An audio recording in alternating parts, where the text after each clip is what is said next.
8ஆம் இடம் ஆண்களுக்கு ஆயுளை தரக்கூடிய இடம், ஓகே சார். பெண்களுக்கு மங்கலியத்தை தரக்கூடிய இடம். சுருக்குவது கேதுன்னு சொல்லிட்டோமா, அப்போ மங்கல்யம் சுருங்கி போயிருதா, அதனால மங்கல்யம் கிடைக்காதுன்றக்காண்டி தோஷம்னு சொன்னோம்.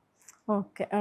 ஆண்களுக்கு ஆயுள் சுருங்கிருச்சுன்னு என்ன பண்ணுறது, அதுவும் தோஷமாயிரும் இல்லையா, அதனால தான் அந்த 8ஆம் இடத்துல ரொம்ப தோஷத்தை தரும் அப்படின்னு கேது சொன்னது.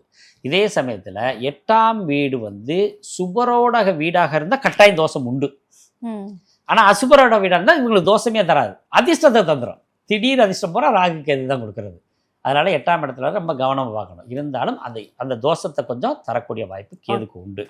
ஏன்னாங்க அதிர்ஷ்டம்ன்ற பேர் அதிர்ஷ்டம்லாம் 8ஆம் இடம் தான், அந்த அதிர்ஷ்டம் கிடைக்காது 8ஆம் இடம். 9ஆம் இடம் ஏற்கனவே தந்தையை பற்றி சொன்னோம்ல, அதே மாதிரி தான். 9ஆம் இடத்துல வந்து கேது இருந்தால் தந்தைக்கும் ஜாதகனுக்கு பிரிவை தரும். பெண்ணாக இருந்தாலும் அப்பா கல்யாணம் பண்ணதுக்கு பின்னாடி அப்பா கிட்ட வர மாட்டாங்க, பிரிஞ்சு போயிடுவாங்க. அதே சமயத்தில் அந்த வீடு 9ஆம் வீடு சுபரோட வீடாக இருக்குதுன்னு வச்சுக்கோங்க, சந்திரனோட வீடோ புதனோட வீடோ குருவோட வீடோ சுக்கரனோட வீடோ குருவோட இவங்கெல்லாம் வீடாக இருந்துச்சுன்னா அப்பாவுக்கு இவங்களுக்கு நல்ல ஒரு அந்நியனுக்கு தெரியும், எந்த தொந்தரவும் தராது.